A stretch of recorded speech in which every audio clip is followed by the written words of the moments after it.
with the outside facing down and nice steady pull all the way to the top. What's going on? Welcome back to my screen print training video series. Today I'm going to show you how to coat a screen. Let's do it.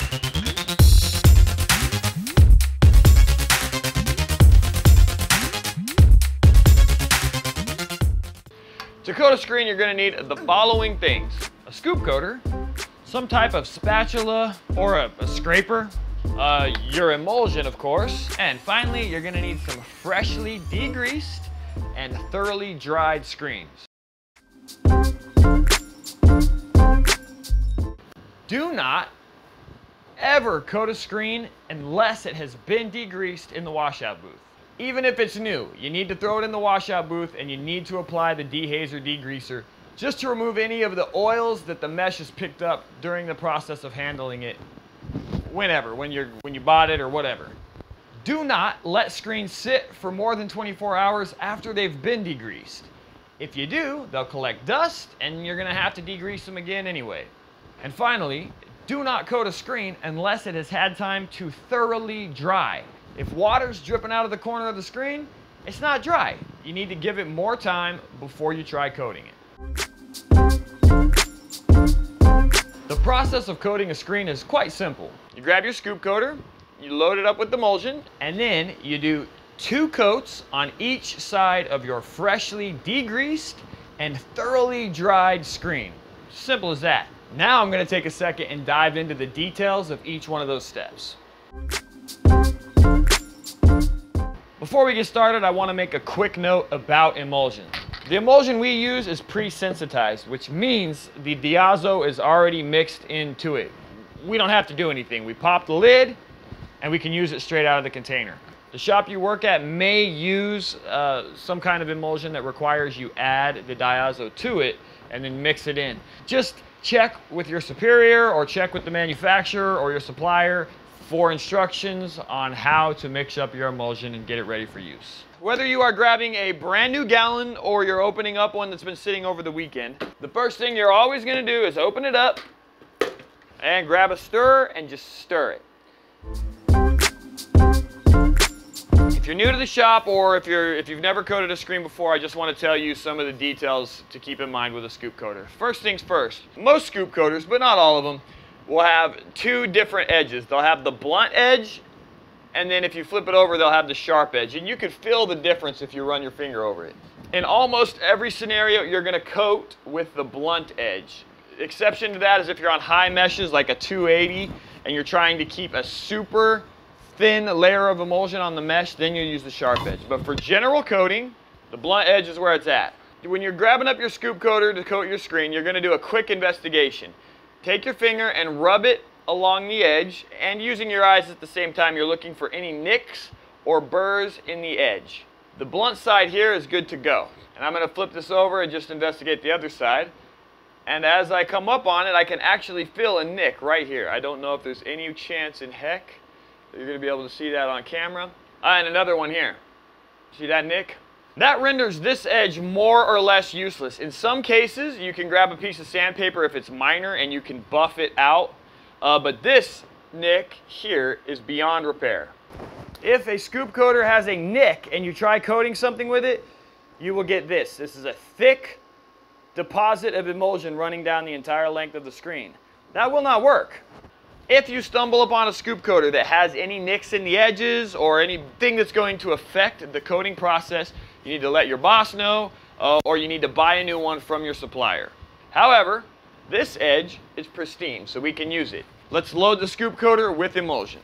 This is a pretty straightforward process. Sit your scoop coater down on a flat surface, and you're going to just dump a decent amount of emulsion into the scoop coater. A good rule of thumb is just fill it up about halfway.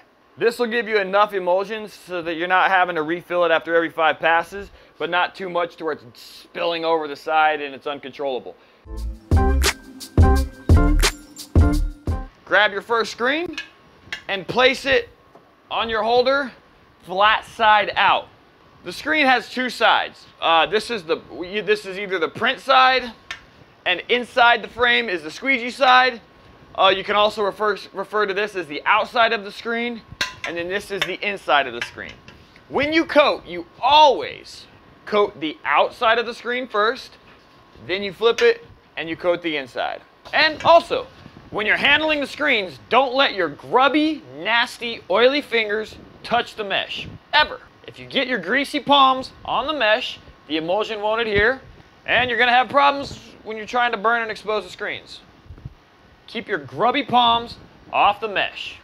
The first thing I do is I grab my scoop coater and I'm making sure that the emulsion is even. You know, you want as much emulsion over here as you have over here. Our screens are a special circumstance because we liquid tape them. Not all shops liquid tape. If they are liquid taped, you want the emulsion to go over this masked off portion. So I'm going to start low, dip the scoop coater forward. I'm watching the bead, and once the bead is touching the mesh from corner to corner, I apply a decent amount of pressure and I pull up smoothly and evenly from the bottom to the top. Once I'm at the top, I dip the scoop coater back, watch the bead fall into the coater, raise up about 1/2 inch, and release the bead. To prevent pinholes, you're going to do 2 passes with the scoop coater on each side of the screen. Let the emulsion bead fall back into the coater, and then I pull up a little bit. That releases the bead. If you don't do that step, the emulsion will drip back down onto itself. Done two passes there, I flip the screen, and repeat. Dip the scoop coater until I see the bead touch the mesh. Once that's happened, I do a smooth, steady pull upward. At the top, I pull the emulsion coater back down, wait for the bead to drop back into the coater, push up about 1 inch, and release the bead. Do it one more time.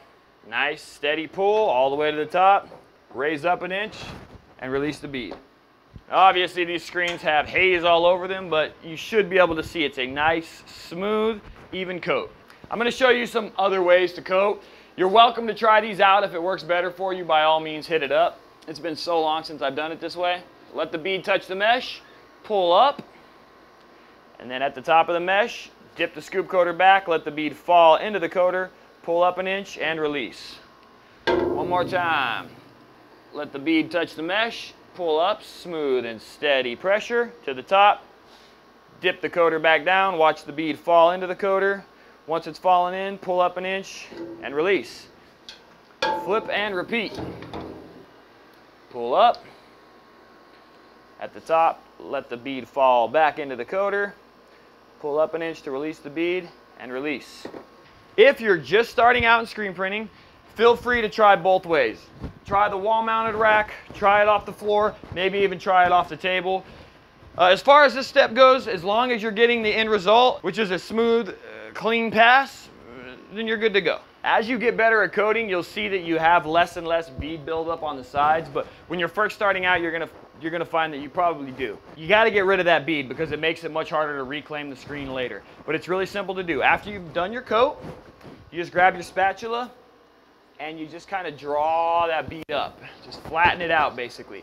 You're just smoothing it down so that it's easier to clean up later. And then you flip the screen and do the same thing. You're just checking for the bead, make sure it's clean, and then it'll be easy to clean up later on. Good enough. Now I'm going to take my screen and place it in the rack with the outside facing down and the inside facing up. The reason that we place them this way is that you want the thicker part of the stencil on the outside of the screen. If, however, you let it dry this way, thanks to gravity, the emulsion is going to naturally want to settle on the bottom side. We are simply reversing that, and using gravity, we're allowing the liquid to settle thick side on the outside of the screen, creating a thicker stencil, which will then lay a thicker deposit of ink on your substrate. Your t-shirt, your hoodie, your tote bag, whatever.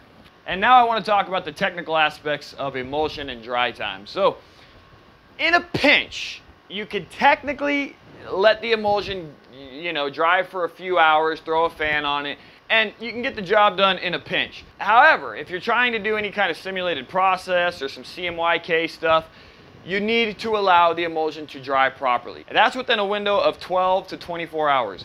12 hours if you have a proper environment. If, however, you don't have a controlled environment, you're going to probably want to let those things set for the full 24 hours to get a proper exposure.